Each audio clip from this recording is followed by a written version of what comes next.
Greetings, everyone, and welcome to tonight's episode of Ask Leah, where I answer the questions that you've asked either through the week or live on our video tonight about communication, about soft skills, whatever it is that you're after an answer for in that realm of, how you deal and relate with other people. Now, a proviso tonight, I have just finished running a workshop this afternoon, and I had one yesterday as well. I'm on the back end of a cold and I can feel my voice starting to go, so hopefully it makes it through.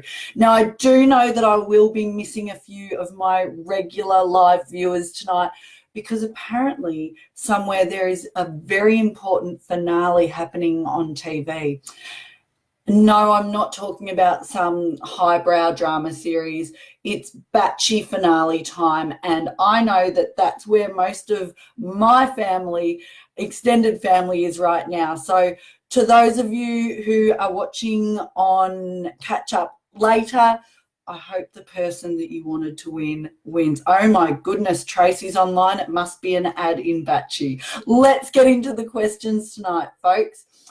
The first question that came in: how do I stay in control of my emotions in the moment when someone is frustrating me or deliberately trying to provoke me by rolling their eyes and smirking?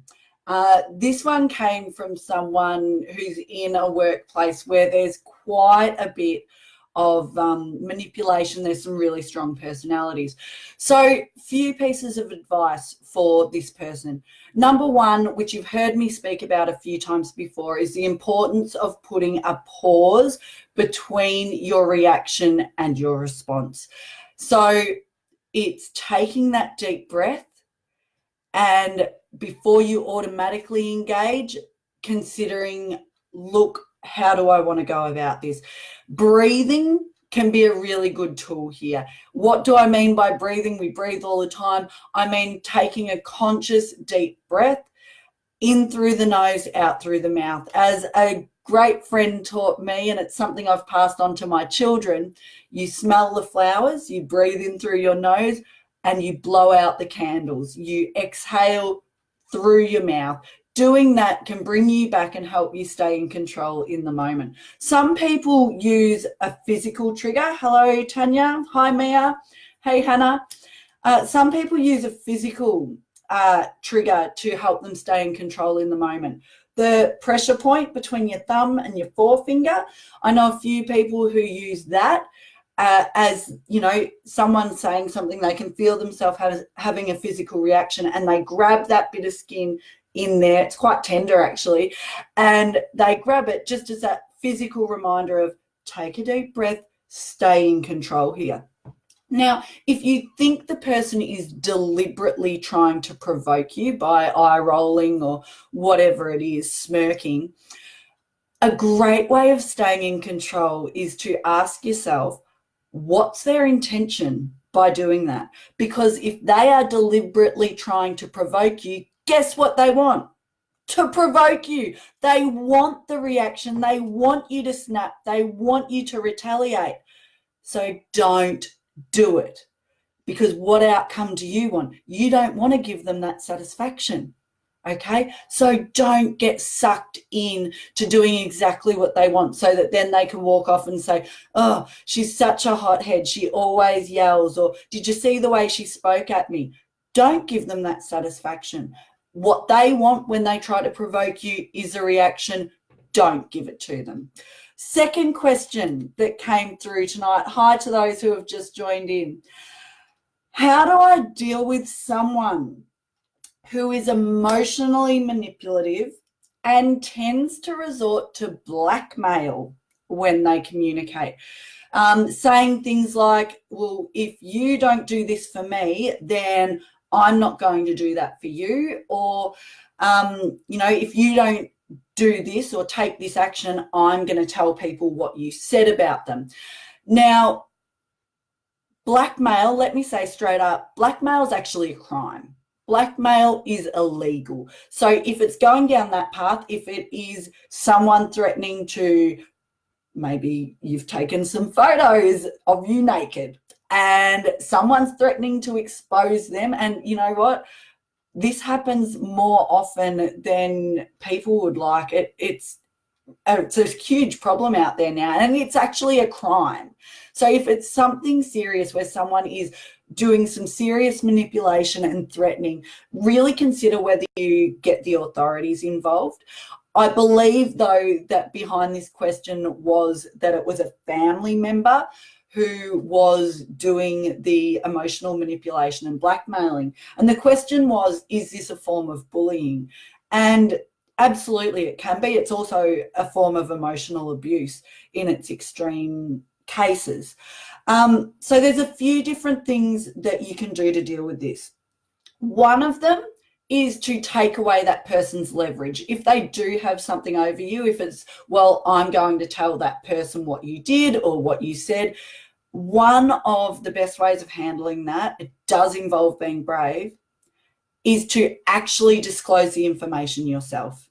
Take away their power. You be the one that goes and fesses up and admits to whatever it is that they're holding against you, because then you have some control of the message. You'll get some of the sympathy of family and friends, because you know what? You've been the one to put this out there, and this person has been manipulating you, and so you wanted to be the one that broke the news rather than them. Take their leverage. Again, it's about taking that power away. Don't give them that over you.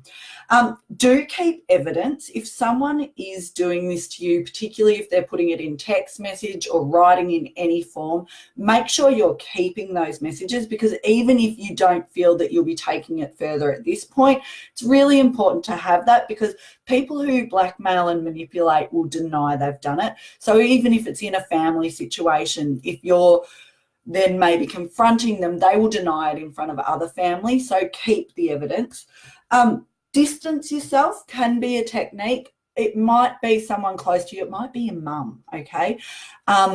It's definitely not my mum, because my mum's amazing. But it might be a parent or a sibling, and if they're doing this behavior to you, even though they are family, and yes, you might still need to see them, you can consider the role this person plays in your life. Sometimes we have to pull back from toxic people in our life because of the damage they do to us. It doesn't mean you have to cut them off entirely, but it does mean perhaps they're not the person that you're running to with your problems or the issues to discuss, because you know what, they're not using that information in a way that is respectful for you.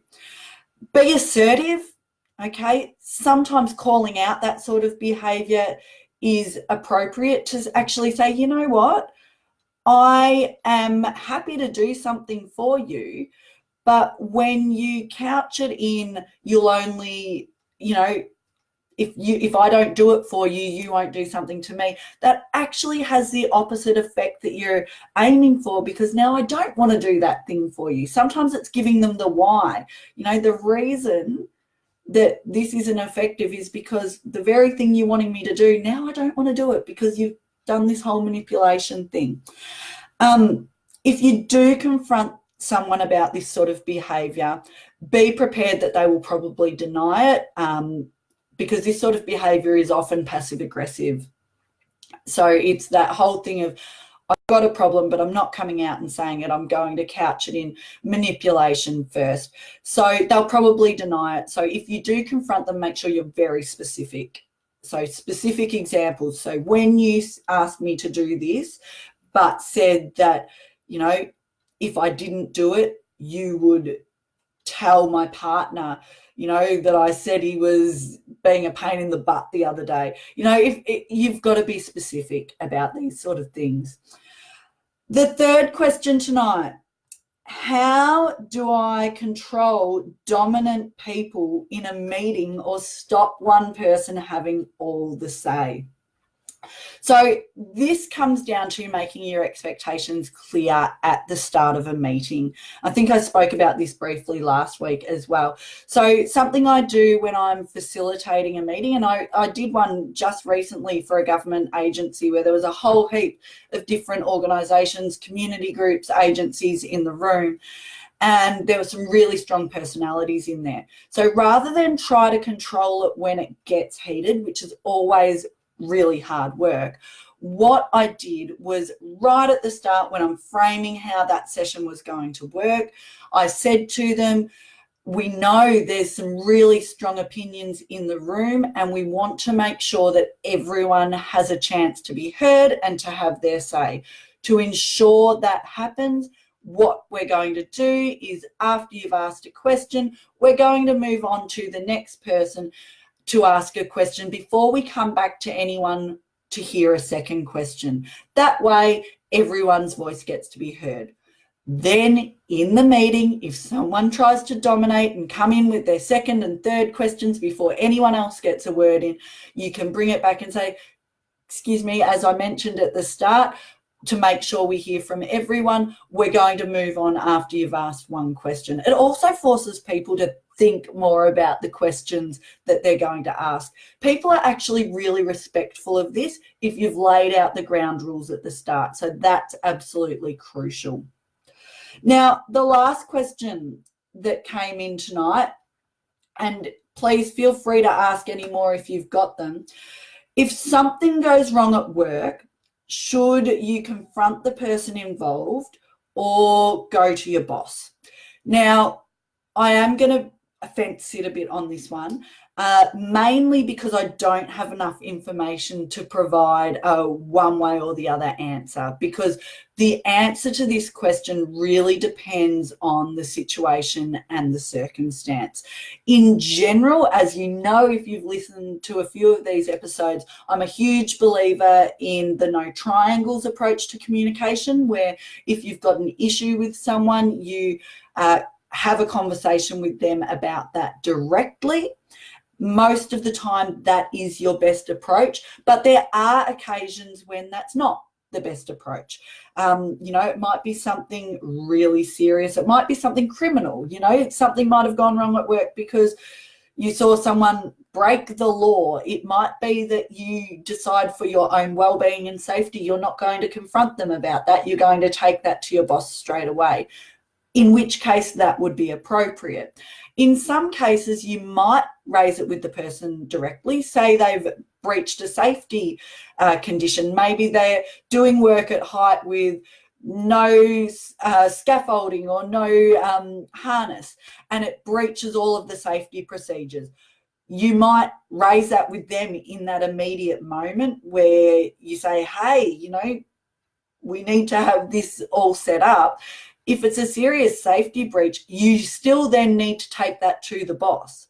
And most workplaces will have, pretty strict rules on what has to go and what doesn't. So in that case, you might say to the person, look, and deal with it with them, and then say, look, I am going to have to speak to the boss about this as well. Again, going back to that question earlier, and it's not to blackmail them or emotionally manipulate at all, but sometimes saying that to the person, look, I'm going to have to go to the boss with this, prompts the other person to go and do it themselves, which is, it's always better.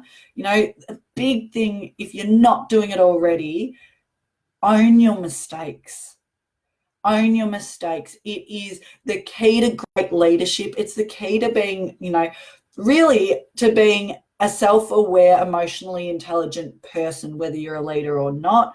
If you stuff up, and you will sometimes, own it. We are all human. We all make mistakes. Be able to put your hand up and say, you know what, I'm really sorry, I didn't handle that well. Own it, and people will respect you. Some people think that if they fess up to their problems, people will think less of them. It's actually the opposite. If you don't own it when you stuff up, people lose respect for you because they think, come on, they can't even admit when they get it wrong. It's a common criticism I hear about leaders. So if you muck up, and you will, own it and move on. So, like I said, I can't give you a hard and fast answer for that last one, but when you can, have the direct conversation, but recognizing in some cases you do have to take it higher up the tree. So that is it for the questions tonight. If no one has anything else, I do just want to end tonight. I've had a great time this afternoon with a local business running a workshop on stress management called Calm the Farm. And I called it Calm the Farm because it's often what I say to my kids, and it's often what I say to myself and what my husband says to me when I get stressed. Stress management is so important. It's something that is definitely a work in progress for me, and it comes back to all of that self-awareness stuff as well.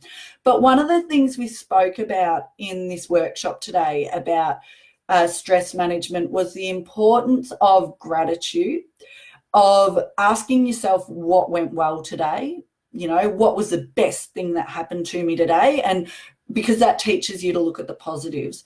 But it was also about the importance of giving positive feedback to others and showing gratitude to others. Now, there's been some pretty horrible stuff happening in our community over the last few days. And whenever bad things happen, I think it reinforces the importance of us telling the important people in our lives and our loved ones how much we do love and appreciate them, because we never do know what's around the corner. So my challenge to you tonight is, if there's someone who makes a difference in your life, if there's someone that you appreciate, but maybe you do take them for granted a bit, tell them. After you finish watching this, shoot them a text message, put a post on their Facebook feed. If you're willing to make it public, do it on their public feed rather than a private message, and just put it out there. Say something nice to one of the people that means a lot in your life. Show them that love and appreciation, because we never know what's around the corner. So have a great night, everyone. I'm going to go and rest this voice, and I'll see you all next week. Now, next Thursday, I'm actually at a Waifs concert with my awesome friend Mia. So I will be doing Ask Leah next Wednesday night instead, and I hope that you tune in then. Enjoy the batchy, folks. Have a kick-ass night. Bye.